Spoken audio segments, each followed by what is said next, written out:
नमस्कार, मेरा नाम डॉक्टर भावुक धीर है। मैं एक स्किन स्पेशलिस्ट हूँ।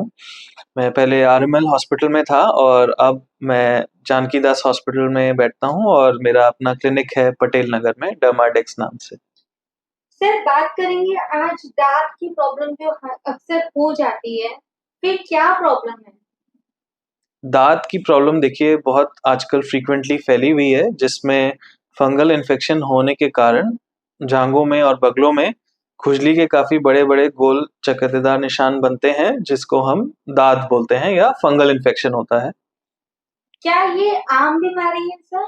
बहुत आम हो गई है आजकल, काफ़ी लोगों में फैली हुई है ये और ख़ासकर कुछ गलत इलाज लेने के कारण ये इंडिया में भी काफ़ी ज़्यादा फैल गई है कुछ पिछले समय में। सर ये अक्सर क्यों हो रही है?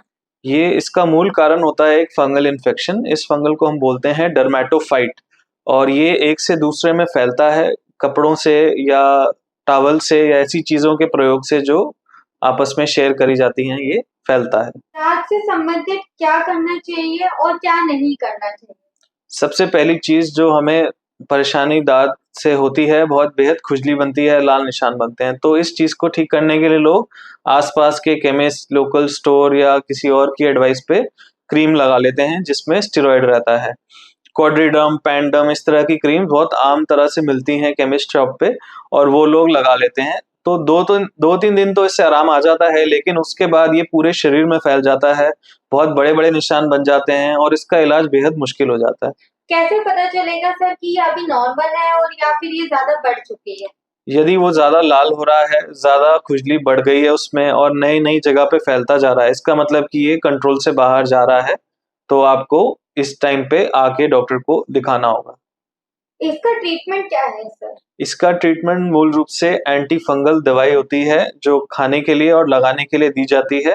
ये डिपेंड करता है कि कितने हिस्से पे ये दाँत फैला है, अगर बहुत ज़्यादा हिस्से में होता है तो खाने की दवाई दी जाती है, थोड़े हिस्से में होता है तो हम क्रीम से भी इसको सँभाल सकते हैं। लगभग लगभग ये कब तक ठीक हो जाता है सर? इसका जो ट्रीटमेंट कोर्स रहता है 4 से 6 हफ्ते चलता है आम तौर पे, लेकिन अगर आपने स्टेरॉइड क्रीम लगा ली है किसी और के कहने पे और नुकसान कर लिया अपना, तो 3 महीने से ऊपर भी कई बार इलाज हमें देना पड़ता है इसका। बात करी जाए फिर दाँत की तो आपने बताया कि 3-4 महीने तक इलाज होता है सर। कई बार क्या होता है कि अक्सर देखा जाता है कि उसके बाद भी आराम नहीं आता। तो उस हाँ। केस में क्या हम मान सकते हैं कि ये दाँत जो है ये बीमारी खतरनाक होती जा रही है? देखिए, खतरनाक तो आम तौर पे नहीं होती है ये क्योंकि चमड़ी तक ही सीमित होती है, लेकिन हाँ, अनकम्फर्टेबल यानी कि डिस्कम्फर्ट बहुत ज़्यादा होता है इससे। तो अगर ये 3 महीने के बाद भी आपको दोबारा हो रही है, बार-बार हो रही है, तो हमें दवाइयों को बढ़ा के देना पड़ता है, अलग तरह की दवाइयाँ देनी पड़ती हैं या 2 दवाइयों को कंबाइन भी करना पड़ता है कई बार। तो वो आपको ट्रीटमेंट लेके ही पता चलेगा कि क्या आगे का कोर्स लेना है। कितने प्रकार के दाँत होते हैं सर? देखिए, इसको जो हम क्लासिफ़ाई करते हैं या जो बताते हैं कितने प्रकार के होते हैं, वो पहली चीज़ होती है कि किस हिस्से में हो रहा है। अगर जाँघ में बगलों तक सीमित है तो टीनिया क्रूरिस बोलते हैं इसको, फ़ोल्ड्स बॉडी फ़ोल्ड्स में अगर है। बाकी शरीर में अगर फैल रहा है तो टीनिया कॉर्पोरिस बोलते हैं। अगर हाथ पे हो रहा है तो टीनिया मैनम बोलते हैं। तो और फेस पे हो रहा है, चेहरे पे हो रहा है तो टीनिया फेशियाई बोलते हैं इसको। तो ये सारे दाँत एरिया के हिसाब से भी क्लासिफ़ाई करे जाते हैं। अगर नॉर्मली भाषा में बात करी जाए तो आजकल अक्सर यंग जनरेशन में देखा जा रहा है कि व्हाइट धब्बे बहुत ज़्यादा फेस पे हो रहे हैं। हुँ। तो उसका कारण क्या है सर? तो व्हाइट धब्बे जो फेस पे हो रहे हैं, खासकर इस सीज़न में सर्दियों में जो होते हैं, वो पिट्रियासिस एल्बा होते हैं, जो सबसे कॉमन या आम तौर पे पाए जाते हैं। उसका मूल कारण जो होता है ड्राइनेस और स्किन एलर्जी होता है। तो अगर आप अच्छे से मॉइस्चराइज़र नहीं लगाते फेस पे और बहुत सख्त साबुन इस्तेमाल करते हैं बार-बार फेस पे, तो उस वजह से वो उभर के आ जाते हैं कई बार। और सर इसका इलाज क्या है? इसका इलाज है पहले तो जेंटल सोप यूज़ करें, ज़्यादा गर्म पानी ना यूज़ करें फेस पे और बालों के लिए और एक अच्छा मॉइस्चराइज़र जिसमें फ्रेग्रेंस ना हो, वो आप लगाएँ उसके ऊपर। अगर आम तौर पे बात करी जाए तो वैसलीन अगर आपको सूट करता है, आपको फेस पे दाने नहीं हैं, तो आप वैसलीन लगाइए अदरवाइज़ बहुत अच्छी मॉइस्चराइज़िंग क्रीम्स आती हैं कुछ, वो आप इस्तेमाल करिए बिना फ्रेग्रेंस वाली। क्या जैसे आपने बताया कि यूज़ करने से क्रीम या वैसलीन यूज़ करने से क्या दाँत दबे की जो प्रॉब्लम्स होती है वो खत्म हो जाती है क्या? हाँ जी, काफ़ी सुधार आता है और जो ख़ासकर इन सर्दियों में वो बहुत अच्छा मॉइस्चराइजर रहता है, तो आप यूज कर सकते हैं उसको। दाग जो धब्बे हो जाते हैं, सफेद धब्बे, क्या इसका कारण आज की डेट में जो फास्टिंग फूड है वो भी एक कारण है क्या सर? देखिए, इतना ज़्यादा संबंध नहीं मिला है साइंटिफिक लिटरेचर में कि खाने की वजह से ये सफ़ेद निशान हो रहे हैं। लेकिन हाँ, अगर हमारा खाना बैलेंस डाइट नहीं है और हम सही मात्रा में फ्रेश वेजिटेबल्स और विटामिन्स नहीं ले रहे, तो ये इन चीज़ों को बढ़ा ज़रूर सकता है। तो खाने पे हमेशा हमारा फ़ोकस रहता है, बैलेंस डाइट होना चाहिए। इंटरनली किसी को प्रॉब्लम होती है क्या, उसकी वजह से भी दाग धब्बे होने का एक रीजन हो सकता है? तो देखिए, सफ़ेद दाग के भी बहुत सारे प्रकार होते हैं। जो मैंने आपको बताया है पिट्रियसिस एल्बा, वो सबसे आम तौर पे पाया जाता है। उसके अलावा और सफ़ेद दाग रहते हैं ऐसे, जो इंटरनल प्रॉब्लम्स के भी मार्कर होते हैं। तो हो सकता है कि शरीर की किसी प्रॉब्लम से भी वो निशान आ रहे हों, वो देख के ही बताया जा सकता है। कुछ लोग जो है अक्सर सोशल साइट्स पे देखते हैं प्रमोशंस वीडियोस, जिसमें बताया जाता है कि घरेलू उपाय करके आप अपने दाग धब्बों को खत्म कर सकते हैं, तो क्या ये घरेलू उपाय करने चाहिए? देखिए, घरेलू उपाय जब तक नुकसान नहीं कर रहे तब तक ठीक हैं। जैसे कि मॉइस्चराइज़र लगाना, कोकोनट ऑयल, नारियल का तेल लगाना, और इस तरह के घरेलू उपचार जो नुकसान नहीं कर रहे, वो आप ट्राई कर सकते हैं ज़रूर। कई बार सफ़ेद निशान जो बच्चों में खासकर होते हैं, वो इन चीज़ों से ठीक हो जाते हैं। लेकिन हाँ, ऐसी कुछ चीज़ें नहीं लगानी जो नुकसान पहुँचा सकें। जैसे कई लोग चूना लगा लेते हैं निशान हटाने के लिए, वो बहुत नुकसान करता है और उसके बाद जो स्कार होता है वो नहीं ठीक हो सकता। तो इसीलिए ऐसी ही चीज़ ट्राई करिए जो ज़्यादा नुकसान ना करे, जैसे कि नारियल का तेल लगा लिया या मुल्तानी मिट्टी, ऐसी चीज़ें कुछ आप घर पे ट्राई करते हैं तो ठीक है। इसका प्रयोग भी कब करना चाहिए, किस समय करना चाहिए? देखिए, जिनकी चमड़ी सूखी रहती है काफ़ी ज़्यादा, उन लोगों को मॉइस्चराइज़र, नारियल का तेल ये ज़्यादा यूज़ करना चाहिए। जिनके चेहरे पे तेल ज़्यादा रहता है, तो वो मुल्तानी मिट्टी का इस्तेमाल कर सकते हैं। तो ये यूजुअली हम बताते हैं घरेलू उपचार में। आपने जैसे ड्राई स्किन के बारे में तो बता दिया, जिनकी स्किन अगर ऑयली है तो उनको तो दाग धब्बे से जो एक निशान भी पड़ जाती है, तो हाँ जी। उसके लिए क्या उपाय है? तो उसके लिए क्या रहता है कि ऑयली स्किन में हम खाने के लिए पहले बोलते हैं 2-3 चीज़ों का ध्यान रखें। तेल वाली चीज़ें थोड़ी कम खाया करें, रोज़ एक्सरसाइज़ करें, अपने चेहरे को रेगुलर साफ करना है सुबह-शाम। अच्छा क्लेंज़र जैसे कि सैलिसिलिक एसिड वाले क्लेंज़र्स आते हैं, वो यूज़ करा करें फेस पे। और उसके अलावा जो निशान बचते हैं या जो नए दाने निकलते हैं, उसको कभी भी उँगली से कुरेद के ना हटाएँ, क्योंकि वो ज़्यादा लंबा निशान छोड़ेगा पीछे, जिसको ठीक होने में 3 महीने तक लग सकते हैं। बेहतर यही है कि आप उसपे हल्के जेल या बेंज़ोइल पेरोक्साइड जैसे क्लेंज़र्स आते हैं, उनको यूज़ करें।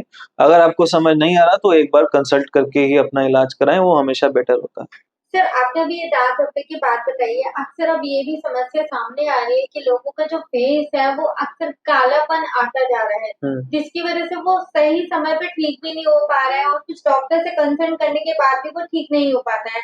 तो उस केस में ये दाग, पहले तो बात ये है कि ये कालापन हो क्यों रहा है?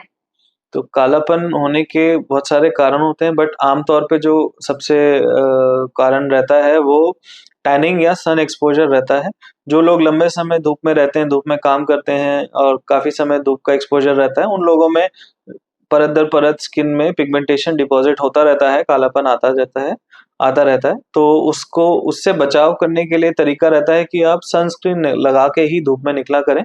अगर आपको कालेपन की दिक्कत बन चुकी है तो एसपीएफ 50 तक की सनस्क्रीन की आपकी रिक्वायरमेंट हो सकती है।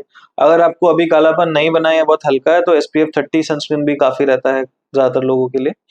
तो मेनली उसको रोकने का तरीका है कि आप सनस्क्रीन लगाएँ, और अगर बेहद ही कालापन आ गया है तो कुछ स्किन लाइटनिंग क्रीम्स आती हैं, बट वो आप किसी की गाइडेंस में ही लें, स्किन स्पेशलिस्ट को दिखा के ही लें, क्योंकि कई बार स्टेरॉइड क्रीम्स भी स्किन लाइटनिंग क्रीम की तरह दी जाती है। कई लोग बेटनोवेट लगाते हैं, 3-4 दिन चेहरा साफ हो जाता है, लेकिन उसके बाद जो डैमेज होता है वो फिर कभी ठीक नहीं हो पाता। तो इन चीज़ों का थोड़ा ध्यान रखना है। और जिनका सर अगर ठीक नहीं हो रहा था उनके लिए क्या उपाय हैं? उनके लिए उपाय बहुत सारे आते हैं, क्रीम से नहीं जा रहा तो फिर हमारे पास लेज़र डिवाइसेज़ होती हैं, लेज़र से हम लोग उसको ठीक कर सकते हैं। उसके अलावा केमिकल पील्स होते हैं जो हम यूज़ करते हैं, और भी बहुत सारी थेरेपीज़ होती हैं जो हम यूज़ करते हैं फिर पिगमेंटेशन हटाने के लिए। बात करी जाए थेरेपी की, तो आजकल थेरेपी में लेजर थेरेपी जो है एक नॉर्मल थेरेपी बन चुकी है। इसका हर लोग जो है बहुत ही फ़ायदा उठा रहे हैं। लेकिन क्या ये थेरेपी खतरनाक है? क्योंकि उसमें सर देखा जाए तो लेज़र है। हाँ जी, देखिए लेज़र एक कंट्रोल्ड एमिशन ऑफ लाइट है, तो उसको अगर आप एक्सपर्ट हैंड क्वालिफाइड और ट्रेन्ड लोगों से कराएँगे तो कोई हार्म नहीं होता उससे, आमतौर पे काफ़ी सेफ थेरेपी मानी जाती है। आँख तक की सर्जरीज़ लेज़र से करी जाती हैं, तो हमारी टेक्नोलॉजी काफ़ी डेवलप हो गई है। तो बट आपको कराना हमेशा ट्रेन्ड, आप जिस भी डॉक्टर से ये कराएँ तो आप उनसे डिग्री ज़रूर पूछिए कि क्या क्वालिफ़ाइड हो आप लेज़र ऑपरेट करने के लिए। क्योंकि आजकल हमारी काफ़ी ब्यूटी पार्लर, सैलून वाले भी लेज़र यूज़ करने लग गए हैं विदाउट एनी सर्टिफ़िकेशन या क्वालिफ़िकेशन, और फिर जो अगर डैमेज हो जाता है तो फिर बहुत भारी पड़ जाता है। लेजर के लिए क्या-क्या डॉक्टर का सर्टिफाइड होना, क्वालिफिकेशन होना ज़रूरी है?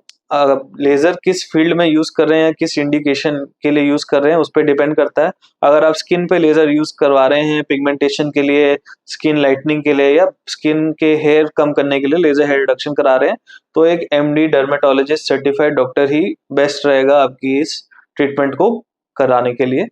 ये आप डिग्री पूछ सकते हैं अपने डॉक्टर से। सर लेजर ट्रीटमेंट से कितना फ़ायदा होता है? लेज़र ट्रीटमेंट से काफ़ी फ़ायदा रहता है, इफ़ेक्टिव है काफ़ी। ख़ासकर जैसे hair reduction, permanent hair reduction जैसी चीज़ लेज़र हेयर रिडक्शन से हो जाती है काफ़ी हद तक, वो उसमें काफ़ी इफ़ेक्टिव है। उसके अलावा फेस पे भी पिगमेंटेशन में भी काफ़ी इफ़ेक्टिव है, कालापन, मेलास्मा जैसी बीमारियों में भी इफ़ेक्टिव माना गया है लेज़र को। और भी कई सारी बीमारियाँ हैं जैसे स्कार्स होते हैं फेस पे, स्कार रिडक्शन के भी लेज़र होता है, CO2 लेज़र, वो भी काफ़ी इफ़ेक्टिव होता है। तो ये सब चीज़ों में अच्छा रिज़ल्ट देता है लेज़र। लेजर सेंसिटिव स्किन वालों के लिए भी क्या सही है? अब वो अगर देखिए बहुत ज़्यादा सेंसिटिव स्किन है तो हो सकता है लालपन ज़्यादा आए लेज़र के बाद, तो वो हमें देखना पड़ता है कई बार। अगर ज़्यादा लाल स्किन होता है तो उसमें हम हल्का लेज़र ही करना प्रेफ़र करते हैं। क्या कुछ संदेश देना चाहेंगे जो आजकल नॉर्मली हर लोग लेजर करवा रहे हैं, उन लोगों को आप क्या संदेश देना चाहेंगे? देखिए लेज़र अगर आप सेफ़ तरीके से करा रहे हैं, क्वालिफ़ाइड इंसान से करा रहे हैं जिसकी ट्रेनिंग है उस चीज़ में, तो काफ़ी सेफ़ है। और अगर कुछ प्रॉब्लम होती भी है तो उनकी ट्रेनिंग है इस चीज़ को कैसे हैंडल करना है। बात वहीं आती है मूल, हो सकता है लेज़र कोई भी करेगा कुछ असर तो आ ही जाता है, लेकिन कल को प्रॉब्लम होती है, कॉम्प्लिकेशन होती है, उसको सँभालने का स्किल ज़रूरी है। इसीलिए हमेशा लेज़र एक क्वालिफ़ाइड इंसान से कराएँ और ज़रूरत हो तभी कराएँ, बिना बात के लेज़र कराना भी अच्छी बात नहीं।